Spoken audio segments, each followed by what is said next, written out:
Nah, sebelum saya mulai untuk topik gitu ya, untuk ujian akhir semester. Jadi skenario-nya kelompok Anda itu diminta untuk memberikan rekomendasi terhadap suatu perusahaan yang akan mendigitalkan divisi penjualan.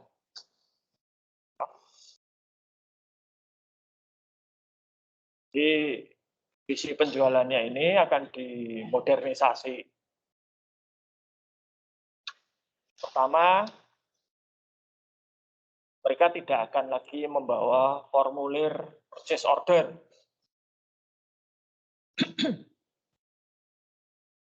Tidak akan bawa lagi katalog barang yang tercetak maksudnya. Ya. Semua itu akan digantikan dengan bentuk digital.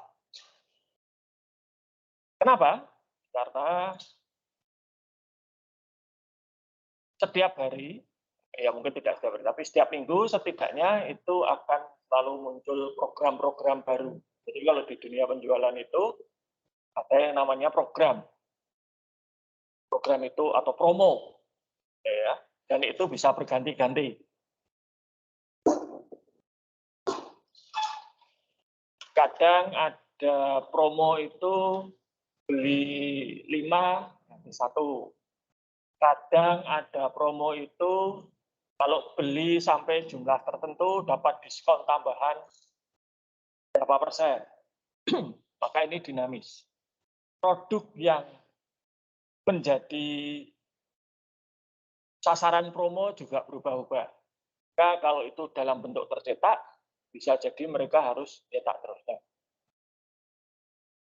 Ini divisinya itu besar.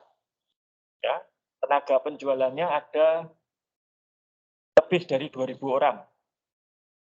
Itu termasuk manajer, supervisor, dan lain sebagainya.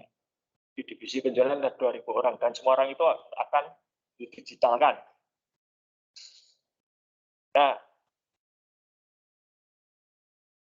dan nanti, ya, jadi ini masih saya berikan gambaran secara umum saja ya. Jadi Anda nanti diminta untuk memberikan rekomendasi. Ya.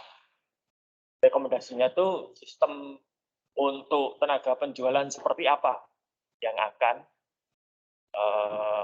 nantinya itu disarankan. Dan ini nanti termasuk Anda memberikan rekomendasi, misalnya kalau beli perangkat keras yang seperti apa, harganya berapa, ini harus ada referensinya ya. Jadi misalnya, oh beli laptop yang seperti apa, harganya berapa, itu harus ada referensinya dari mungkin dari toko komputer tertentu atau dari situs tertentu, silakan. Atau oh beli ini bebas ya, artinya begini, kalau barangnya di Indonesia tidak ada, dimungkinkan untuk impor langsung. Ya. Saya nggak tahu aturannya seperti apa, tapi boleh impor. Ya. Lalu juga perangkat lunaknya yang seperti apa. Nanti akan ada opsinya, tapi nanti belum saya finalisasi opsi. Harganya, ya, nanti Anda berikan rekomendasi. Dan rekomendasi itu ya harus berdasarkan pada kriteria kelayakan yang sudah pernah disampaikan. Kelayakan itu layak secara ekonomis itu pasti, layak secara teknis, legalitas, ya, jadwal, operasional, gitu ya. Itu harus dinilai berdasarkan kriteria-kriteria tersebut. Nah, jadi belum tentu yang paling murah yang opsi terbaik. Kalau menggunakan sistemnya Bank Dunia yang disebut sebagai quality cost based selection. Jadi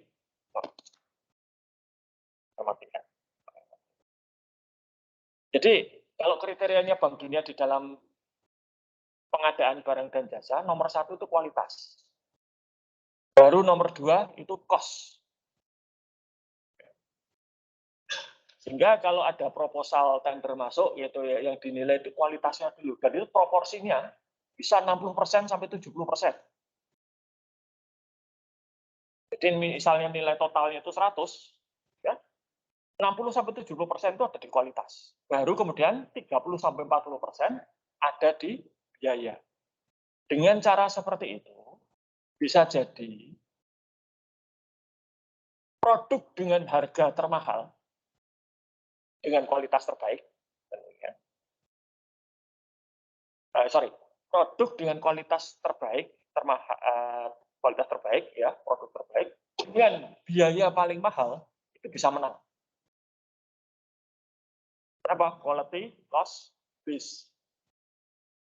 Kualitasnya dulu. Sehingga kalau proporsi kualitas saja 70%, biayanya 30%, itu yang murah malah justru bisa tersingkir. Itu ada metodenya. Nah, kalau pemerintah Indonesia, itu adalah cost based selection. Jadi, semua yang masuk kriteria, ya tidak boleh begitu saja kan, ada kriterianya. Semua yang masuk kriteria, ya, atau kalau istilah anak sekolah itu semua yang masuk KKM gitu ya, itu langsung nanti dicari yang harganya paling murah. Dan ini tidak. Yang masuk KKM ya semua dilihat, tapi nilainya tertinggi siapa? Ya. Lalu nilainya terendah siapa? Yang pas KKM. Itu. Karena ya faktanya ya, barang yang bagus itu nggak ada yang murah. Dan kalau kualitasnya itu sudah bagus, selisih antara satu barang dengan barang lain atau satu jasa dengan jasa yang lain itu tidak akan jauh berbeda. Sehingga benar pada kualitas yang nanti membedakan, bukan pada harga. Ya, jadi nanti kira-kira seperti itu.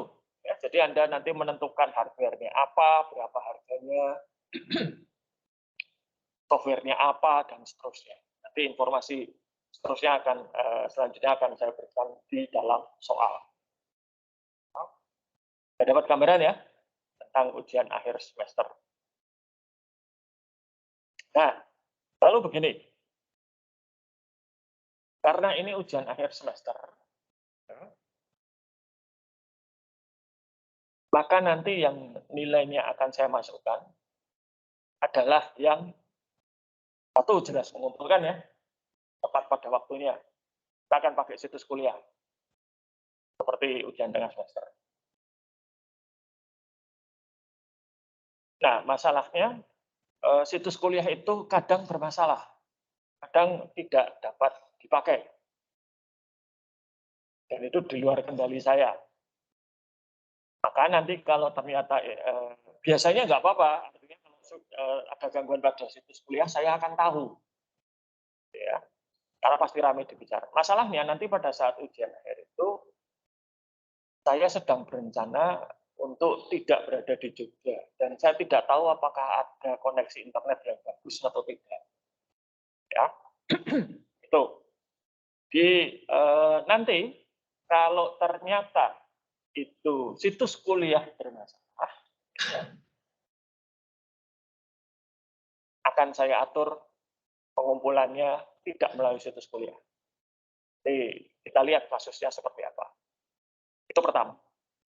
Kedua, ujian akhir itu ada syaratnya, yaitu presensi minimal 75%. Ya. Sehingga nilai yang bisa saya serahkan ke fakultas, meskipun tiap kelompok itu tiap anggota kelompok itu nilainya sama, nilai yang bisa saya serahkan ke fakultas adalah nilai yang mahasiswa bersangkutan memenuhi prasyarat 75% tersebut. Ya, meskipun Anda ikut berkontribusi pada kelompok, kalau Anda tidak boleh ikut ujian akhir, ya nilainya tidak bisa saya serahkan. Karena saya serahkan pun nanti akan ditolak. Anda tidak berhak ikut ujian akhir. Tuh. Jadi nanti silahkan dicek ujian akhir, presensi. Kalau ada kekeliruan saya di dalam mencatat presensi, silahkan saya dihubungi dan berikan bukti. Ya. Seperti beberapa waktu yang lalu di kelas lain sih, itu ada yang Pak saya kok tidak tercatat, gitu kan? Pertemuannya itu daring, online. Kalau dia memberikan bukti bahwa pada saat daring itu dia terpental dan dia juga memberitahukan pada saya terpental dan beberapa kali terpental nggak bisa masuk. Keluar masuk sebentar lalu keluar, masuk sebentar keluar. Itu pada waktu itu. Dengan bukti screen capture chat dan juga bukti screen capture bahwa dia terpental, saya anggap dia masuk. Ya. Tapi kalau tidak ada bukti ya saya tidak bisa mengubah. Kita ini di lingkungan akademis ya, segala sesuatu tindakan, kebijakan, keputusan itu harus berdasarkan bukti. Kalau nggak ada bukti ya saya tidak bisa. Tuh. Oke, dan ini juga pelajaran untuk Anda.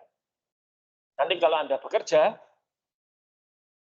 baik sebagai pengusaha maupun karyawan, bukti itu derajatnya paling tinggi dalam satu penyelesaian masalah atau perselisihan maupun konflik. Di pengadilan, ya, itu barang bukti derajatnya lebih tinggi daripada kesaksian. Kenapa? Bukan mengatakan saksinya itu berbohong atau tidak, tetapi saksi itu bisa salah. Saksi itu bisa melihat tidak secara utuh. Nah, di bukti itu yang kita lakukan. Dalam hal ini, kalau di kelas ya buktinya itu dalam bentuk screen capture, chat atau email atau apapun ya, bentuknya tertulis.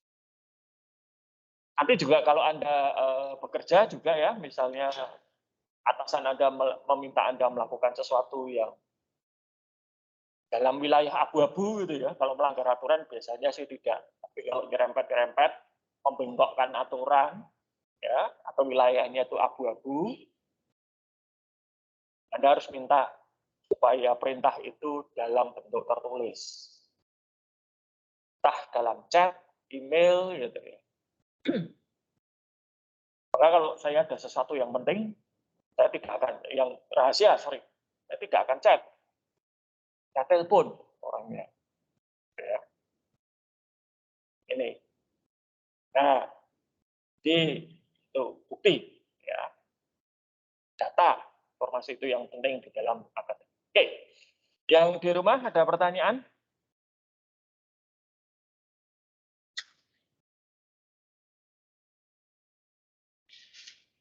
Bacanya berkabut ya, jadi mungkin yang di rumah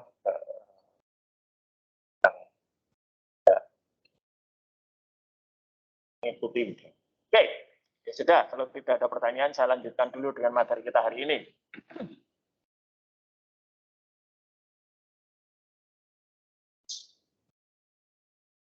Oke, apakah sudah terlihat yang di rumah? Sudah, Pak. Sudah, Pak. Terima kasih. Oke, jadi ini strategi pengembangan sistem informasi akuntansi. Di semua organisasi itu pasti memiliki strategi, rencana jangka panjang, cara-cara untuk melakukan sesuatu. Strategi ini penting sekali untuk menghadapi apa yang akan terjadi di masa depan. Penuh ketidakpastian. Nah, strategi itu menuntun langkah suatu organisasi untuk melakukan sesuatu. tapi juga mengantisipasi jika terjadi perubahan. Jadi strategi itu pasti ada asumsi-asumsinya. Ya. Dan kalau asumsi itu ternyata tidak terpenuhi, harus ada cara untuk mengubah strategi, mengikuti kondisi yang terjadi. Ya. Jadi misalnya mau beli satu perangkat, ternyata perangkatnya itu nggak boleh dijual, atau tidak dijual atau terlalu mahal. Tidak, berarti harus ganti strategi. Oke, kita lihat dulu.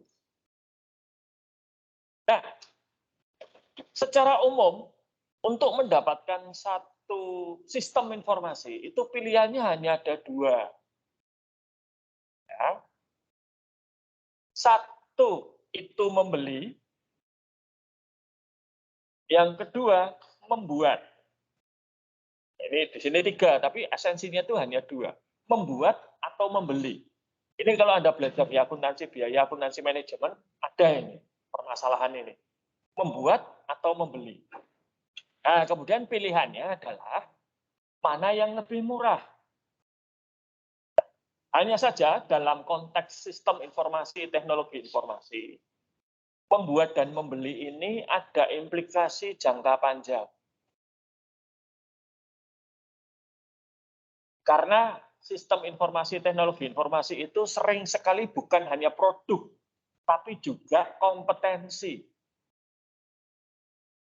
Oke, di membuat atau membeli. Ya. Kalau membuat, itu ada opsinya juga. Membuat sendiri, in-house development, atau dibuatkan. Tapi tetap kita, ya. Jadi ibaratnya kalau baju itu beli yang sudah jadi, atau kita menjahitkan. Kalau menjahitkan, itu kita bisa jahit sendiri, atau minta orang lain yang menjahitkan. Dan itu variasinya macam-macam. Ada yang misalnya model, kain, potongan, dan lain sebagainya, kita yang menentukan. Ada yang pasrah pada penjahitnya. Sudah saya pasrah, saya pengen celana panjang misalnya. Bahannya dari situ, modelnya dari situ, potongannya segala macam. Ini ada perbedaannya di sini. Membeli ini juga ada yang membeli putus, gitu ya. Sekali beli, setelah itu dipakai, nggak ada hubungannya lagi. Atau kita melakukan sewa.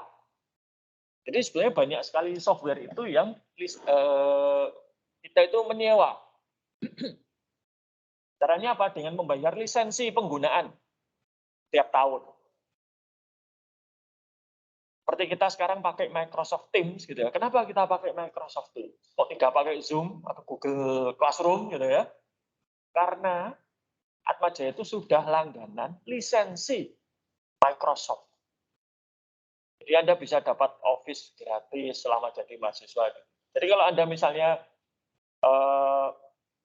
butuh Office 365, bisa mengunduh. Dan itu aktivasinya cukup Anda login saja.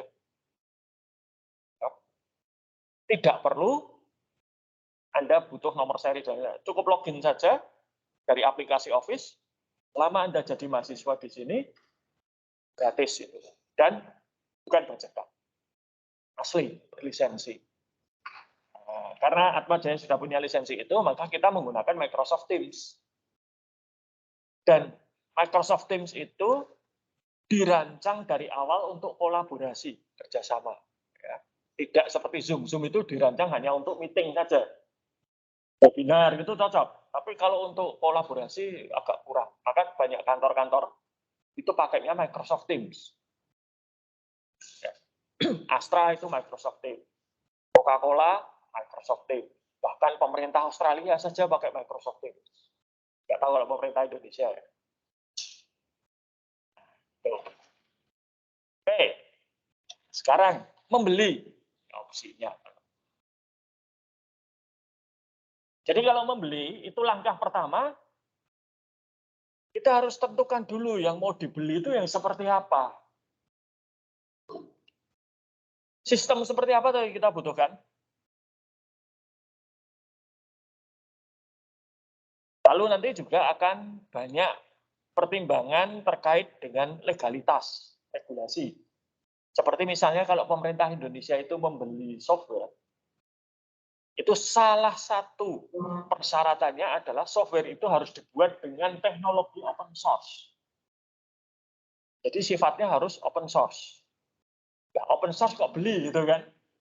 Ya, yang dihargai itu adalah jasa membuatnya, bukan software-nya. Nah, kalau jasa membuatnya sudah dibeli, software-nya sendiri itu menjadi open source. Sehingga kalau pemerintah Indonesia memutuskan, wah ini perlu dimodifikasi, gitu ya, itu bisa. Nah, itu salah satu contoh syarat, gitu ya. Mungkin juga syaratnya itu adalah berjalan pada perangkat keras tertentu. Harus bisa jalan di Windows atau Mac. Harus bisa jalan pada handset Android misalnya, atau iOS. Ini ada berbagai macam pertimbangan. Ini perlu digunakan satu proses, sama seperti SDLC kemarin ya, kita menganalisis kebutuhan kita itu apa. Itu tetap perlu. Nah, kalau sudah tahu sistem seperti apa yang akan kita beli, kita buat daftar kriteria sistemnya ya, baru kemudian membuat namanya request for proposal. Request for proposal ini adalah undangan bagi calon supplier untuk mengajukan penawaran. Perusahaan kami butuh software ABCDE, gitu ya. Silakan mengajukan penawaran. Nanti di dalam request for proposal itu ada daftar tadi, ya, software atau sistem seperti apa yang dibutuhkan. Harus bisa ABCDE, harus memenuhi syarat ABCDE, gitu ya. Itu. Nanti para calon supplier ini akan mengajukan proposal. Maka di awal tadi saya bicara mengenai evaluasi quality cost based selection ya, QCBS-nya Bank Dunia tadi. Mereka membuat proposal. Di request for proposal kan permintaan proposal ya, dibalas dengan proposal. Nah, proposal yang masuk, ini proses tender biasa, itu kemudian dievaluasi. Dan kalau perlu, supplier-supplier yang memenuhi syarat yang kelihatannya itu menjanjikan gitu ya, itu diundang untuk demo, diundang untuk presentasi. Karena kadang kalau hanya di atas kertas gitu ya, statis, diam, gambar diam gitu, kita tidak bisa mendapat gambaran bagaimana prosesnya itu terjadi. Tapi kalau mereka diminta untuk demo, boleh, ya, kita bisa lihat bagaimana tahu sesungguhnya software itu. Ini banyak sekali ini profesi di sekitar sini. Saya punya teman yang dulu bekerja di IBM, yang dia pekerjaannya itu keliling dunia, demo softwarenya IBM di depan para calon pembeli.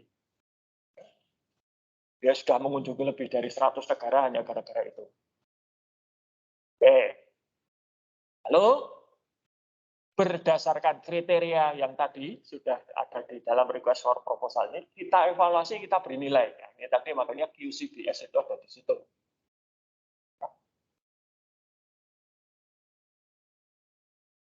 Berapa nilai totalnya? Nilai total tertinggi, itulah yang kita.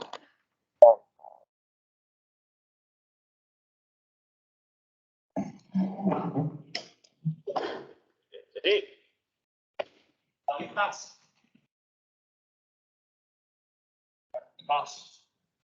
Jadi katakanlah 70%.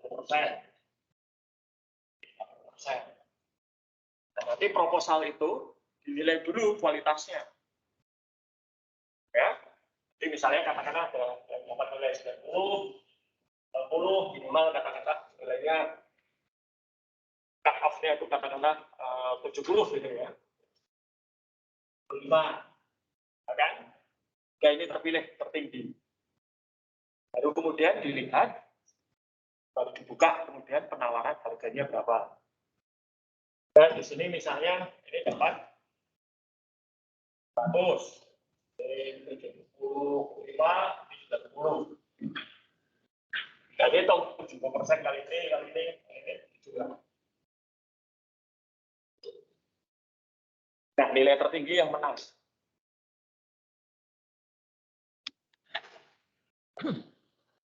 Jadi itu caranya sederhana. Nah, tentunya kalau membeli itu ada beberapa keterbatasan, tapi nanti kita bahas.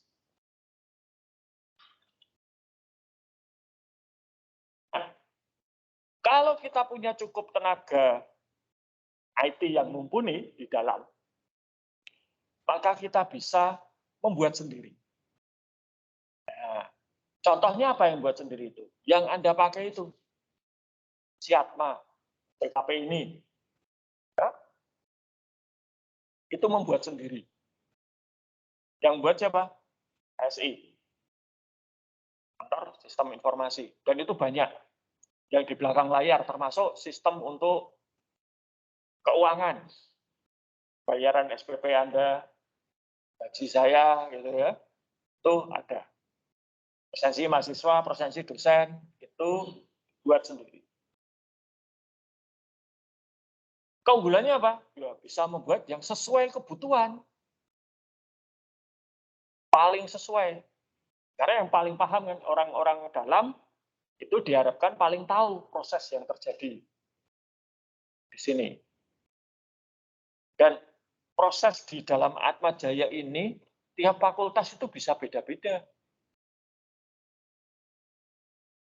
Kalau di fakultas kita, ya, itu skripsi tidak boleh dengan mengambil mata kuliah lain, kecuali KKS.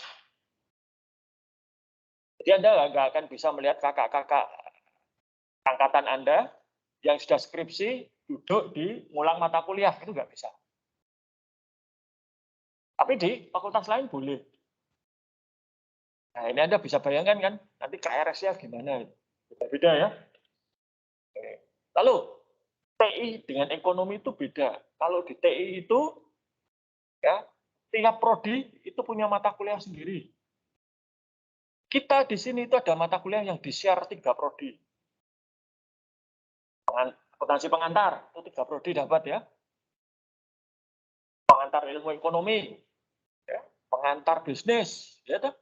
Nah, lalu akuntansi biaya itu di-share antara manajemen dengan akuntansi.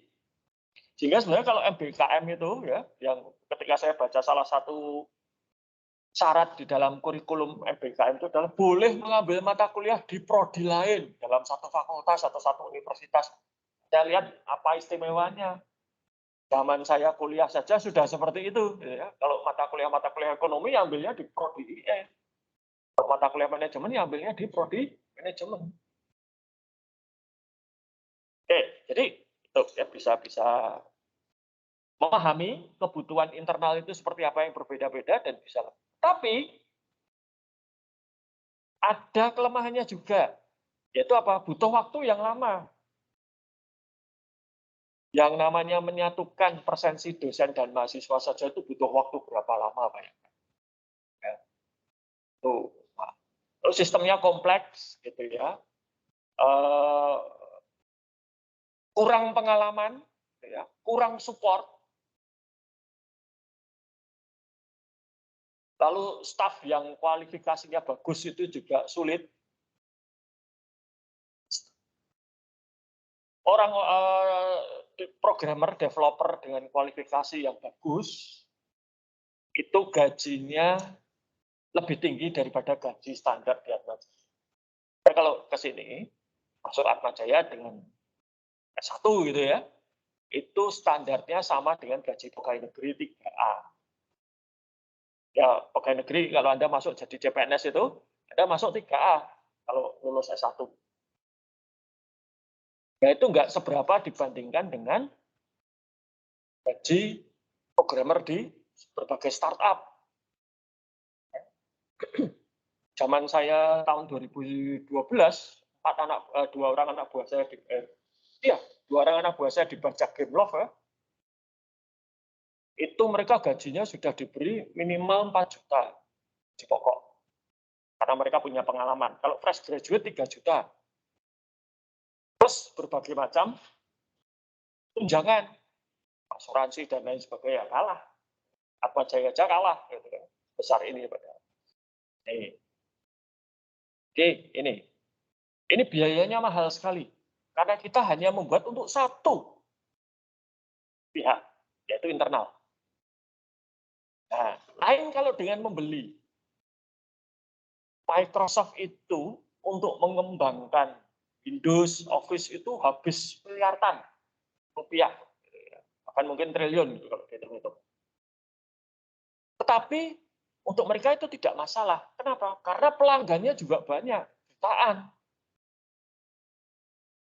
Sehingga sekali membuat Office, ini bedanya kalau barang biasa dengan barang digital ya. Seperti software itu kan barang digital loh.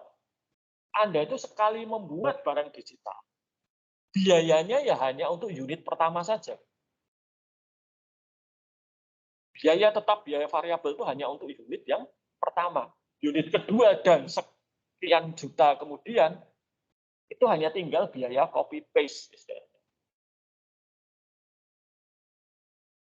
Nah, bayangan, kalau Anda di akuntansi biaya kan ngitung, ya, biaya tetap sekian itu untuk bisa berapa unit. Ya, kan? Lalu per unitnya biaya variabelnya berapa. Nah, nanti kalau misalnya biaya tetap itu bisa untuk 10.000 unit. Unit yang 10.001 sudah akan ada biaya tetap baru. Tapi kalau software tidak. Buku, film itu juga tidak. Karena itu adalah barang-barang digital. Biaya produksinya dan biaya totalnya itu hanya pada unit nomor 1. Setelah itu mau digandakan 100 kali atau 1.000.000 kali ya sama biayanya. Ya. Nah, maka biasanya membuat sendiri itu hanya untuk aplikasi-aplikasi yang satu di pasaran tidak ada, di luar sana tidak ada. Nggak ada yang membuat. Dua, sistem tersebut akan menangani data yang sangat sensitif, sangat rahasia. Sehingga tidak boleh pakai aplikasi dari luar. Nah, kebanyakan perusahaan tidak menggunakan dua kriteria ini. Karena ya nggak ada yang benar-benar di luar sana tidak ada. Ataupun yang sangat rahasia. Itu tidak ada. Kalaupun ada ya jumlahnya sangat kecil. Ya, oke.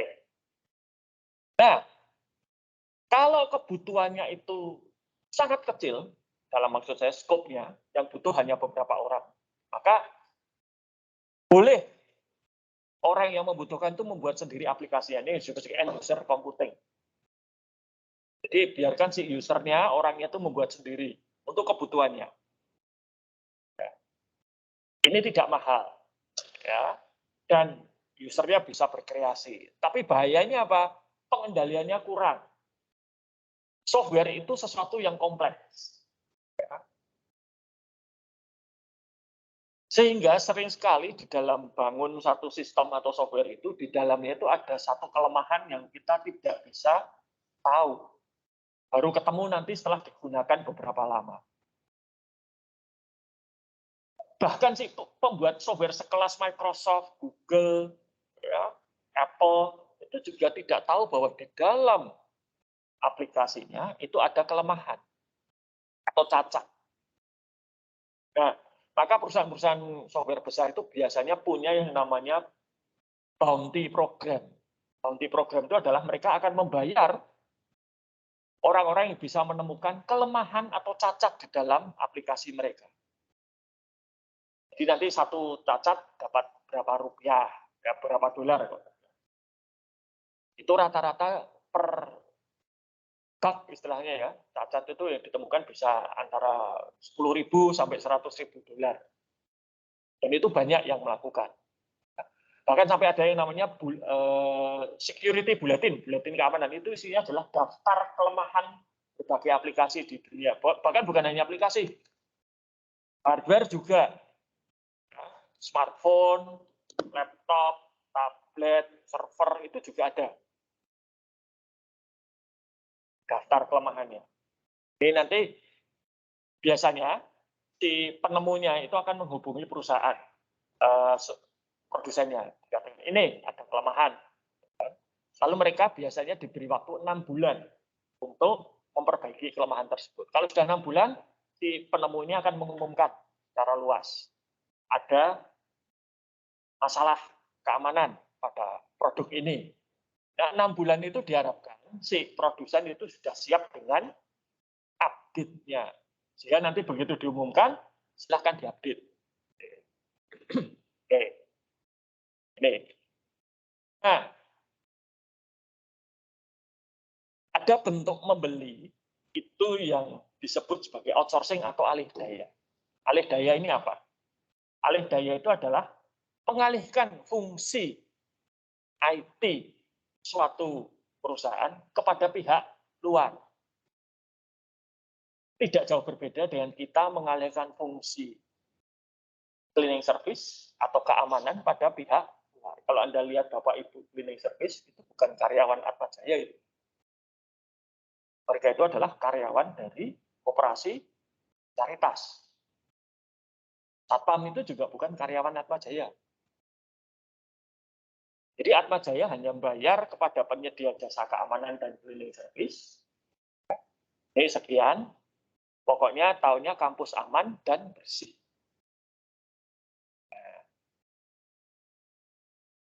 Itu outsourcing. Dalam dunia IT juga demikian. Misalnya butuh apa? Saya butuh aplikasi penggajian buat sendiri mahal, membeli tidak ada waktu untuk mengerjakannya, sudah serahkan pada orang lain.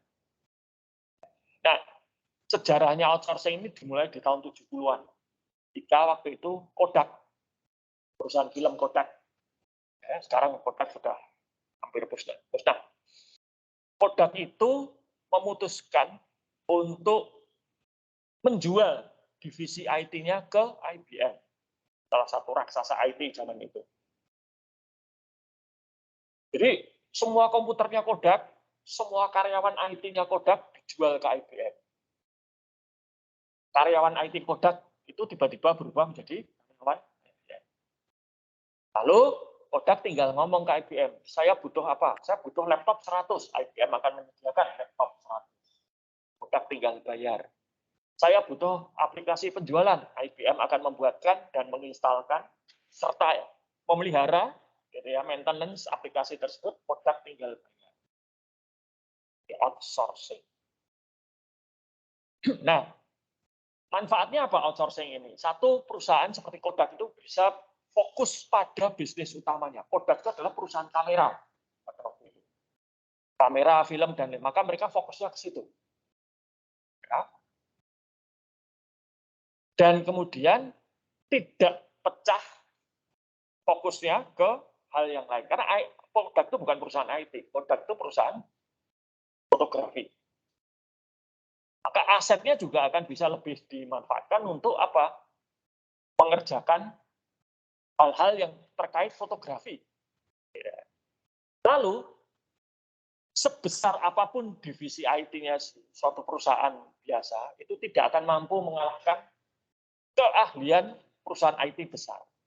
Sehebat apapun, katakanlah misalnya Astra Pertamina itu, divisi IT mereka nggak akan bisa mengalahkan Google. Karena Google itu bergerak di bidang IT. Nggak usah Google lah. Pertamina, Astra kalau dibandingkan dengan PT Telkom ya kalah. Kenapa? Telkom itu bergeraknya di bidang teknologi. Lalu biayanya jadi lebih rendah. Nah ini, lower cost ini. Ini yang menarik perhatian. Karena menghemat banyak biaya. Ya. Lebih cepat juga outsourcing ini. Oke. Nah, masalahnya adalah apa? Satu, tidak fleksibel. Karena apa? Terikat kontrak. Kalau ingin pindah ganti dari IBM ke yang lain, nggak bisa. Kontraknya harus selesai dulu. Atau, kalau tidak, kontraknya harus ditutup. Dan menutup kontrak, memutus kontrak di tengah jalan, itu ada penaltinya. Dan biasanya penaltinya akan lebih mahal daripada menyelesaikan kontrak. Kita juga tidak punya kendali. Artinya IBM bisa mengganti peralatannya asal sesuai kontrak gitu ya, kapanpun. Dan ini istilahnya lock-in, nggak bisa pindah tadi ya. Kalau perusahaan penyedia jasanya itu jelek, ya kita tidak bisa ngapa-ngapain. Dulu sebelum ini, jauh sebelum pandemi ya, cleaning service yang bekerja di sini itu bukan dari Caritas, tapi dari tempat lain. Wah itu ya, saya kalau pagi lewat itu kadang di lantai itu masih ada noda-noda coklat, nggak tahu apa itu. Ya. Lalu kalau saya masuk kelas di sesi kedua misalnya, papan yang di sesi satu belum dibersihkan,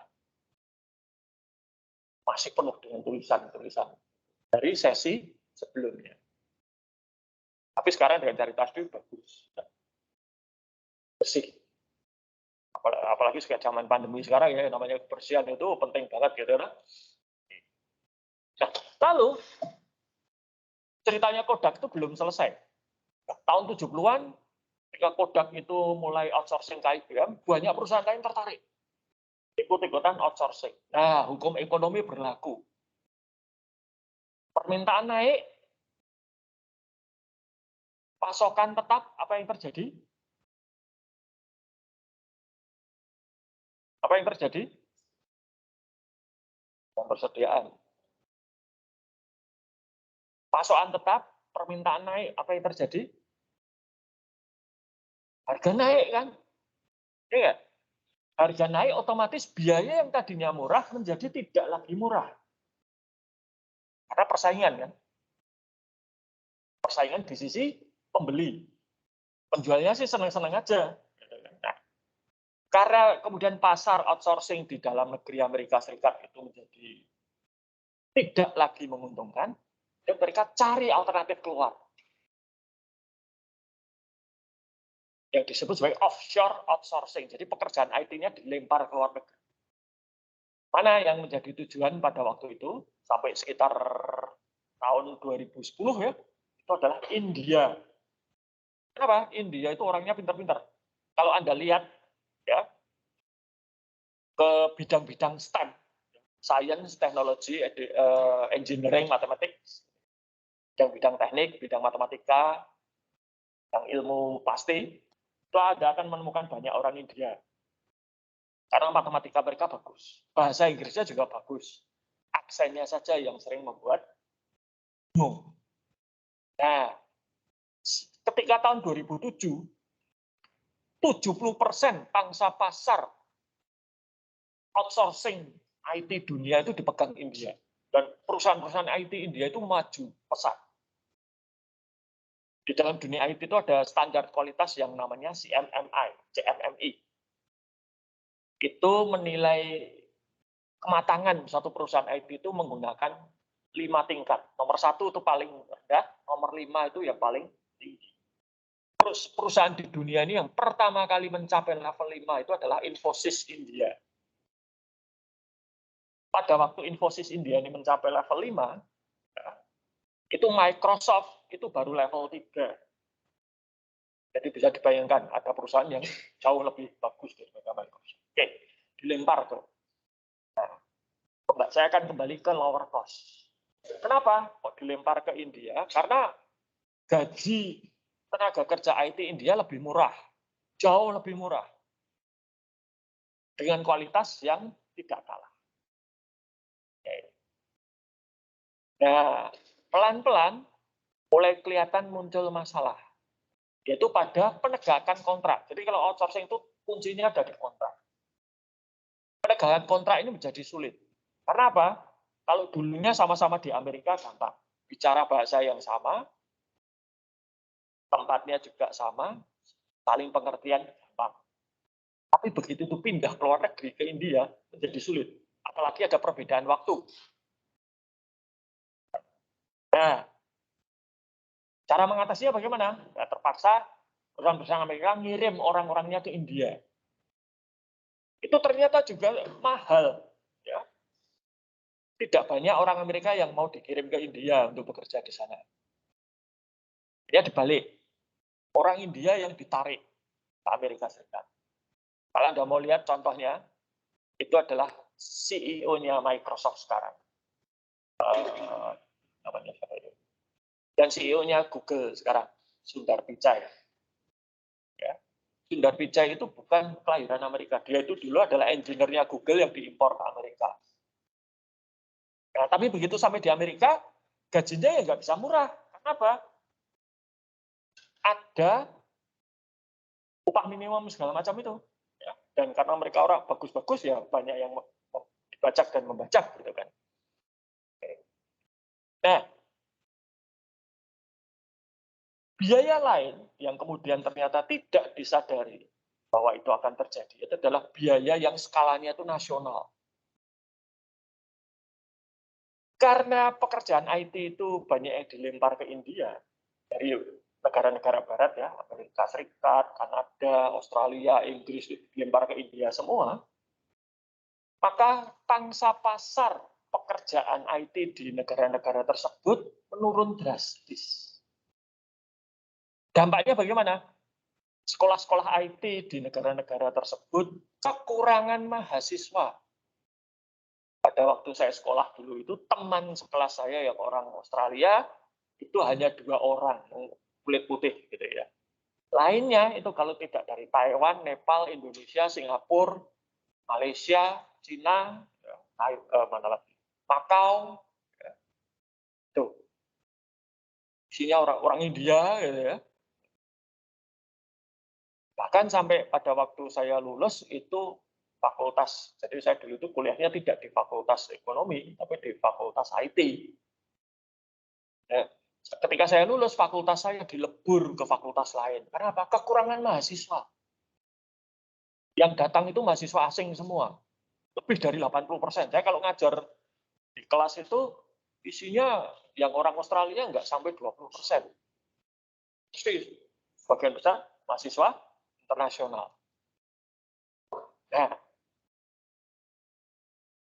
pada waktu saya sekolah itu, informatika kita itu dapat bantuan dari pemerintah Jerman untuk menyekolahkan dosen-dosennya ke sana. Waktu ditanya, mau sekolah apa? Informatika. Orang Jerman bingung. Nah, kok sekolah informatika kok ke Jerman? Nah, dosen-dosen Jerman itu aja belajar informatikanya ke India. Memberikan gambaran. Oke. Nah, sehingga terjadi yang disebut sebagai brain drain. Tenaga ahli IT lokal itu menurun drastis. Ya, karena nggak ada kerjaan, dah. Orang juga males untuk kuliah kalau nggak ada pekerjaannya. Ya kan? Sudah. Nah, setelah 2010 baru terasa bahwa ternyata outsourcing ke luar negeri, ke India terutama, itu tidak semurah yang diperkirakan. Awalnya murah, tapi makin lama makin mahal. Terutama untuk menegakkan kontrak. Menjaga kualitas, koordinasi, itu mahal sekali. Sehingga kemudian coba ditarik kembali ke dalam negeri. Dalam, nggak usah ke India, kita ke dalam saja. Tapi begitu ke dalam, tidak ada orangnya. Nggak ada yang kuliah. Dampaknya kemudian, kalau di Amerika Serikat, satu, zaman presidennya itu Barack Obama, keran imigrasi melalui jalur IT itu dibuka lebar. Banyak orang-orang India yang pindah ke sana. Ya jadi Sundar Pichai itu ya, orang India kerja di Google Amerika dan sekarang jadi CEO. Nah, lalu juga pada waktu itu karena orang itu sampai, kalau Anda sekarang melihat ada banyak sekali kursus coding untuk anak SD ya, itu awalnya tren itu dari Amerika. Jadi supaya cepat anak SD diajari coding untuk nantinya diharapkan segera memenuhi kebutuhan pekerja IT yang kosong tadi. Tapi kan jelas nggak mungkin ya masuk anak SD bekerja sebagai orang IT gitu ya. Oke, nah itu. Jadi outsourcing itu tidak selalu lebih murah daripada insourcing. Kadang di awal kelihatan lebih murah, tapi ternyata kemudian tidak murah. Prototipe segala macam tidak perlu. Nah, maka itu ya strategi untuk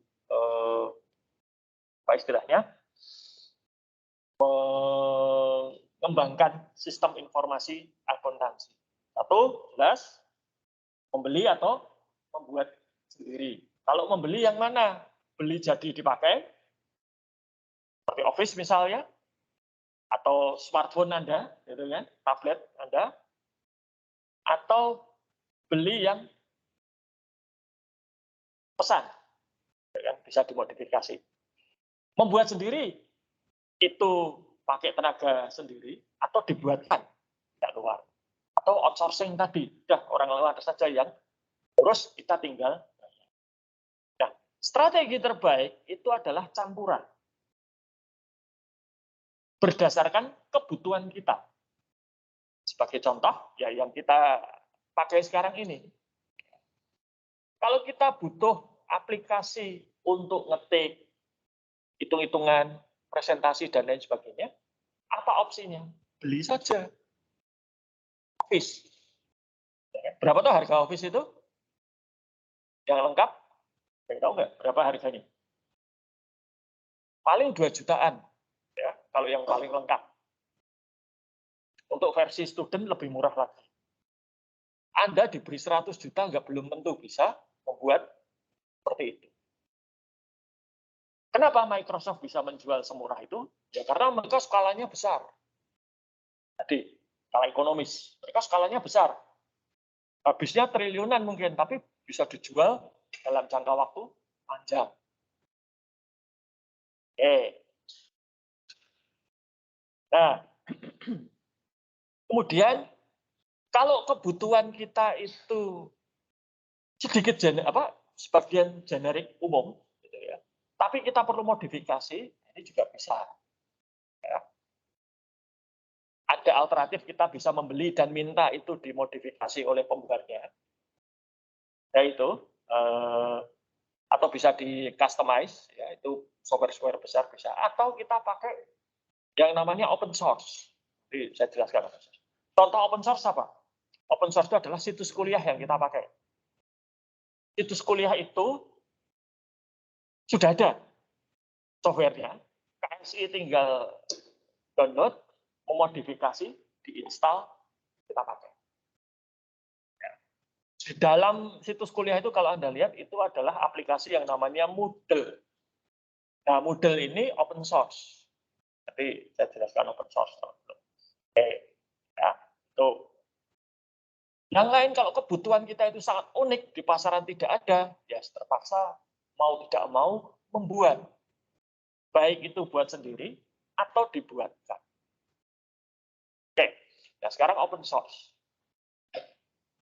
Open source ini terkait dengan konsep yang disebut sebagai lisensi. Lisensi itu adalah hak untuk menggunakan. Nah, software dengan dengan produk hukum berupa lisensi ini agak sedikit berbeda ya. Meskipun Anda itu membeli suatu software, itu yang Anda beli itu bukan softwarenya, tapi hak untuk menggunakan. Ini berbeda dengan kalau Anda membeli motor. Kalau Anda beli motor, sudah lunas, motor itu mau Anda sewakan, mau Anda pakai sendiri, mau Anda jual lagi, Anda berikan pada orang lain, mau dibakar, mau dihancurkan, terserah. Ada protoli motornya diganti-ganti, misalnya motornya Vario, diganti mesinnya dengan Harley Davidson, gitu. Boleh-boleh aja kalau bisa. Ya. Tapi tidak dengan software. Oke, sekarang saya tanya, siapa yang di kelas maupun di rumah, kalau menginstal satu software, membaca end users license agreement. Jadi ada itu yang nanti opsinya oke, accept, yes, gitu ya. Siapa yang itu membaca? Nggak ada kan? Padahal di situ itu diatur apa yang boleh dan tidak boleh dilakukan dengan software tersebut. Beberapa software itu untuk end user license agreement-nya, itu ketika instalasi, itu harus dibaca sampai, harus di-scroll sampai ke bawah, tidak dibaca, tapi scroll sampai ke bawah, baru tombol yes, oke, accept-nya itu menyala. Kalau tidak, nggak bisa diklik. Teman saya dulu pernah dia seorang programmer membeli satu software gitu ya. Tapi sebelum membeli, dia konsultasi dengan biro hukum di kantor tempat dia bekerja. Dan ternyata di lisensinya itu ada tulisannya begini. Software yang dibeli ini, aplikasi atau software apapun yang dihasilkan dengan yang akan dibeli ini tadi, itu hak ciptanya menjadi pemilik si penjual software. Jadi bukan milik programmernya. Hal yang sama pernah juga terjadi pada Instagram, kalau saya tidak salah ingat. Instagram apa ya? Saya agak lupa. Tapi intinya adalah semua foto yang diunggah ke situ boleh dikomersilkan oleh Instagram. Jual gitu ya, untuk iklan dan lain sebagainya, tanpa harus mendapat persetujuan dari si pengunggah foto. Dan si pengunggah foto tidak dapat apa-apa. Nah, tapi kemudian ketika diprotes kebijakan ini atau aturan ini diganti. B, itu lisensi. Ya. Nah, maka Anda harus lihat lisensi Anda itu untuk apa. Seperti yang saya ceritakan tadi, Microsoft Office itu lisensinya untuk student. Jadi selama Anda itu masih menjadi mahasiswa di Atmajaya ini, Anda bisa menggunakan itu. Tapi kalau Anda nanti sudah tidak menjadi mahasiswa Atmajaya, nggak boleh lagi pakai. Begitu juga dengan saya. Selama saya masih jadi dosen di sini, boleh saya pakai itu. Tapi begitu saya nanti sudah tidak menjadi dosen, nggak boleh pakai itu. Harus beli sendiri. Ya. Lalu lisensi itu sering sekali tidak boleh dipindah tangankan. Jadi kalau Anda beli, lalu diserahkan pada orang lain, itu nggak boleh. Dan ada peruntukannya, lisensi untuk rumahan atau lisensi komersial. Dulu Indonesia itu kan terkenal sebagai surga software kerjakan. Ya. Maka pernah tahun berapa itu Microsoft beserta BSA, Business Software Alliance, bekerja sama dengan kepolisian dan kejaksaan di Indonesia, melakukan rahasia ke warnet-warnet. Ada satu warnet itu yang tetap dirahasia dan pemiliknya kena. Meskipun di situ Windows-nya asli, bukan bajakan. Tapi tetap kena. Kenapa? Karena Windows-nya itu bawaan dari komputer. Jadi si pemilik warnet itu beli komputer, sudah ada Windows-nya. Tapi Windows yang ada di dalam komputer yang dibeli itu adalah Windows rumah untuk kepentingan personal, tidak boleh disewakan. Kalau akan disewakan, harus beli lisensi khusus yang lisensi untuk disewakan. Pada waktu itu, dan itu harganya beda. Nah, lalu lisensi itu ada yang namanya perpetual. Sekali Anda beli, sekarang dan selama-lamanya itu menjadi milik Anda. Atau ada yang lisensinya itu berkala, harus dibayar rutin. Setahun sekali, 6 bulan sekali, atau bahkan mungkin sebulan sekali. Contohnya apa? Antivirus. Saya juga punya satu software statistik, itu yang lisensinya saya bayar untuk 2 tahun. Nanti kalau 2 tahun sudah lewat, ya saya harus bayar lagi. Kalau nggak, macet, ya nggak bisa. Ini, maka lisensinya itu harus dilihat. Perpetual itu selama-lamanya menjadi milik Anda. Versi itu ya, kalau mau versi yang lebih baru ya harus beli lagi. Atau bayar tiap tahun. Ini. Ya kalau seperti antivirus itu murah lah. Tiap tahun itu mungkin nggak sampai 1 juta. Tapi kalau beberapa software yang lain cukup mahal. Oke. Nah, melihat praktek lisensi seperti ini, dulu itu ada seorang programmer namanya Richard Stallman. Richard Stallman ini melihat praktek lisensi ini nggak senang. Dia bilang ngapain gitu ya, kok memeras konsumen, dia mengatakan. Maka dia kemudian membuat gerakan open source. Jadi software itu harusnya gratis. Ya. Dan bukan hanya gratis, tapi kodenya itu diserahkan juga, dipublikasikan. Maka disebut open source. Dan siapapun berhak memodifikasi software open source tersebut.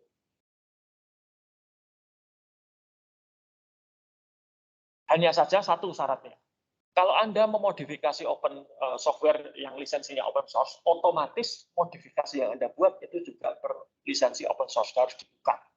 Nggak boleh dijual komersial. Nah, lalu dari mana para programmer atau perusahaan software ini dapat uang kalau softwarenya gratis? Itu kan pertanyaannya. Salman kemudian mengajukan usul support. Support itu apa? Contoh, latihan, training, bayar. Mau memodifikasi tapi nggak bisa minta tolong ke pembuatnya. Tolong dong dimodifikasikan, bayar. Nah, salah satu software yang paling terkenal karena menggunakan open source-nya adalah, kan ini namanya adalah Linux. Ya, Linux. Yang dibuat oleh Linus Torvalds. Linus Torvalds itu membuat Linux sebagai satu tugas sebetulnya. Jadi kalau Anda itu belajar ilmu komputer loh ya, bukan informatika. Anda belajar ilmu komputer, itu salah satu mata kuliahnya itu adalah mata kuliah yang disebut sebagai mata kuliah sistem operasi. Di situ tugasnya membuat sistem operasi. Torvalds itu membuat sistem operasi, Linux itu sebagai tugas kuliah. Tugas kuliah ya, bukan tugas akhir. Ya. Nah, berkembang. Karena Linux pada waktu itu memutuskan lisensinya open source. Berkembang besar. Dan kemudian Linux ini berkembang karena sifatnya open source, menjadi bermacam-macam produk. Bagi Anda yang punya handphone atau tablet Android, Android itu adalah Linux, tapi yang sudah diadaptasi ke bentuk mobile.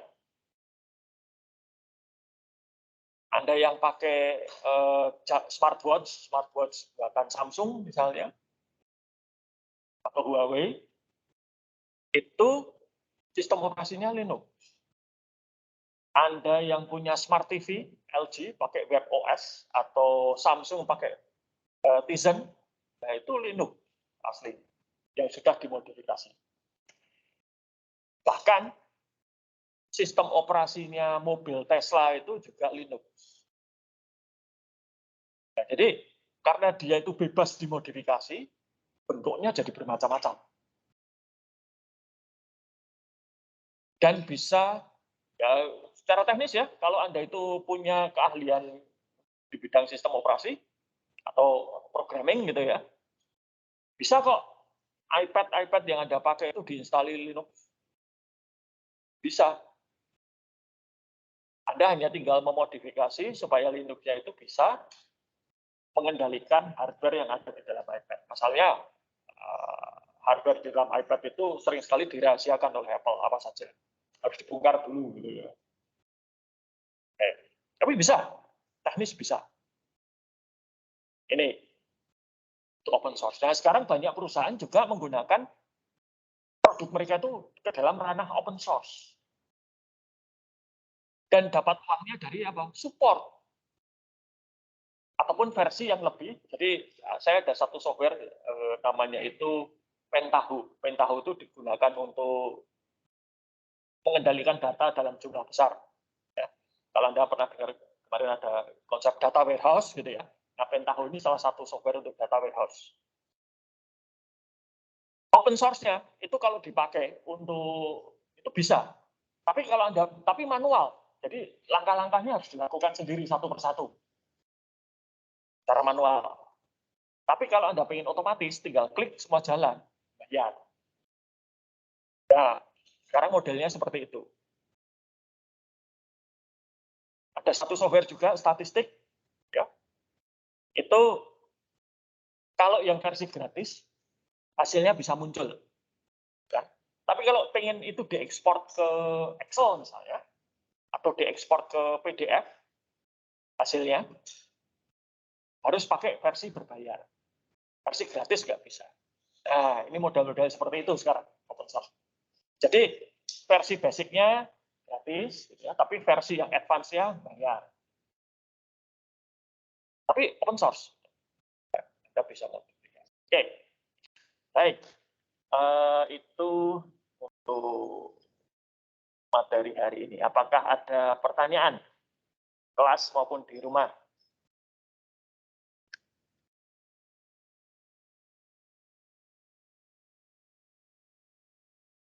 Oke, jadi tadi ya untuk kelompok Anda sudah bisa mulai bersiap-siap untuk tugas pengganti ujian akhir gitulah ya. Jadi kira-kira materi yang saya sampaikan hari ini itu menjadi dasar dari ujian akhir Anda. Dan dihadapkan pada satu pilihan, intinya itu adalah membeli atau membuat. Ya, nanti silahkan putuskan, membeli atau membuat. Kalau membeli berapa rupiah, kalau membuat berapa rupiah. Intinya itu hanya itu. Hanya saja dalam prakteknya, biaya itu tidak bisa hanya dilihat dari biaya ketika kita membeli, tapi juga dilihat dari biaya masa depan. Seperti kasus Amerika Serikat dan negara-negara Barat mengalami brain drain atau kekurangan tenaga ahli IT gara-gara outsourcing. Jadi penghematan biaya di dekade 70-an sampai 80-an, 90-an itu harus dibayar dengan kekurangan tenaga IT secara nasional. Dan itu biayanya untuk perekonomian mereka besar sekali. Mereka harus menerima banyak imigran, seperti Amerika Serikat gitu ya.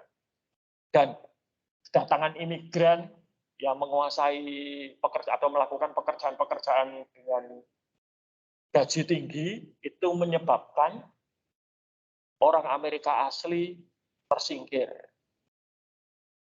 Ya. Lalu ya jadi seperti ini. Sekarang Anda lihat Amerika itu begitu terpecah belah ya.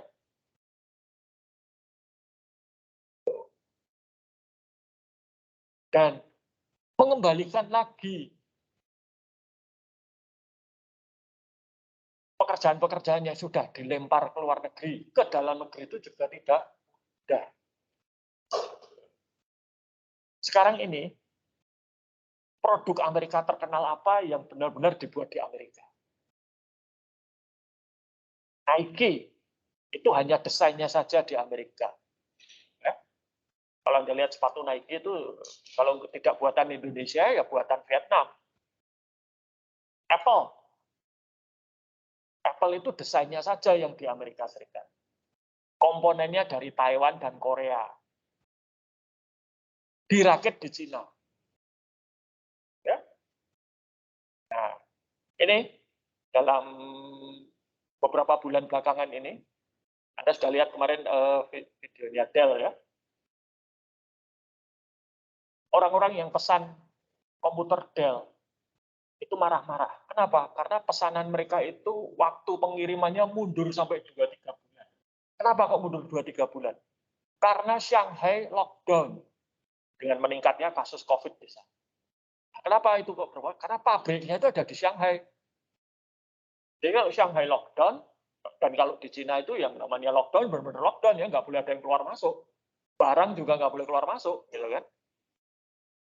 Maka produksi menurun drastis.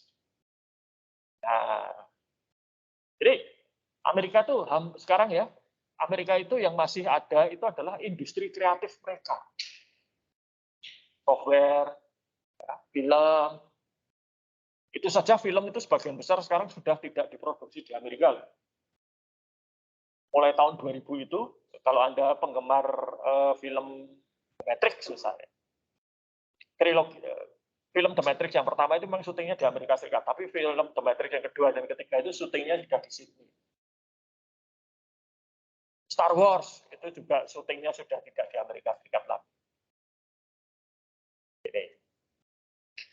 Oke, jadi kalau mempertimbangkan biaya itu harus kita pertimbangkan. Ini yang disebut sebagai IT atau informatika itu bukan core bisnis, tetapi itu core kompetensi. Kompetensi inti harus dipegang. Nah, lalu kita lihat sekarang Kodak. Apa yang terjadi dengan Kodak? Kodak ada yang masih pakai produknya Kodak. Kodak itu dulu identik dengan kamera. Sehingga orang zaman dulu itu kalau nyebut kamera itu Kodak. Oh, itu difoto pakai Kodak yang mereknya Canon. Maksudnya kamera mereknya Canon. Kodak itu adalah kamera identik. Sekarang Kodak udah nggak ada. Dulu pesaingnya Kodak itu adalah Fuji. Ada yang pakai produknya Fuji di sini?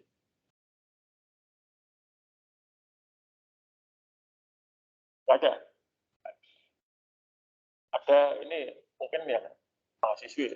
Ada yang pakai kosmetik mereknya Astalik. Ada yang kemarin sempat kena COVID, sakit. Lalu ada yang minum ketika kena sakit COVID, ada yang minum antivirus namanya Favipiravir. Barang-barang yang saya sebut tadi itu buatan Fuji. Jadi ketika bisnis film dan kamera biasa itu mulai tergilas teknologi digital, kamera serius tergilas oleh ini, ya, Fuji itu kemudian mulai melihat, paling kalau jualan kamera dan film nggak akan selamat. Mereka lalu balik ke yang namanya kompetensi inti. Apa kompetensi inti? Kalau perusahaan film itu, ya, film itu pita seluloid ya, bukan film televisi atau sinetron. Itu kompetensi intinya apa sih? Yang tahu nggak? Kalau pabrik film itu kompetensi intinya apa? Yang tahu nggak? Kompetensi intinya adalah rekayasa kimia, chemical engineering. Nah, para insinyurnya Fuji itu melihat bahwa zat kimia yang digunakan untuk mengawetkan warna pada film supaya tidak pudar, itu kalau dipakai di kulit menyebabkan kulit menjadi lebih cerah warnanya. Dan tidak berbahaya. Kenapa? Kalau kalian lihat fotografi zaman dulu yang namanya nyuci film, itu pakai tangan tegal. Itu pun tidak apa-apa. Tidak masalah. Tidak berbahaya bagi kesehatan. Maka kemudian bahan kimia ini yang dijadikan kosmetik Astalik. Dan kemudian karena mereka sudah punya keahlian rekayasa kimia, mereka jadi perusahaan kosmetik dan farmasi, termasuk membuat antivirus Favipiravir itu. Jadi kalau Anda pernah kena COVID lalu dapat paket B dari pemerintah itu yang ada obat antivirusnya, paket B itu untuk yang sakit COVID positif dan bergejala ringan, ya. Itu kalau di pilnya itu, ya, itu kalau di belakang ada tulisannya Fuji. Jadi saya kemarin bercanda dengan keluarga saya, ini wah ini makan film gitu ya. Nah itu. Jadi outsourcing itu harus selektif karena bahaya sekali. Bisa jadi penghematan biaya saat ini itu menyebabkan di masa depan kita menjadi tidak kompetitif lagi. Karena apa? Kita kehilangan core kompetensi. Dan itu yang harus dipikirkan. Nah, kalau satpam, cleaning service, itu nggak ada masalah. Karena apa? Itu memang bukan keahlian dan bukan bisnis kita. Atma Jaya tidak berurusan, ibaratnya gini lah, ya. Tanpa cleaning service, tanpa satpam, kita bisa menjaga. Misalnya kebersihan kelas kita bisa, misalnya piket gitu ya. Nanti siapa yang membersihkan papan tulis, siapa yang nyapu, ya bisa aja kan di SMA dulu mungkin sudah atau SD ya. Tapi kalau IT, ya, pengembangan sistem informasi itu kompetensi inti. Sekarang organisasi mana yang tidak pakai sistem informasi? Organisasi mana yang tidak pakai teknologi informasi? Hampir tidak ada ya. Sulit menemukan kan? Tapi ya itu hati-hati. Oke, kalau tidak ada pertanyaan, ya, baik yang di kelas maupun yang di rumah, saya kira cukup sekian. Minggu depan itu adalah kuliah kita terakhir. Ya, nah, nanti akan saya sampaikan soalnya secara lebih detail. Ya, tapi kelompok Anda sudah bisa mulai bersiap sekarang.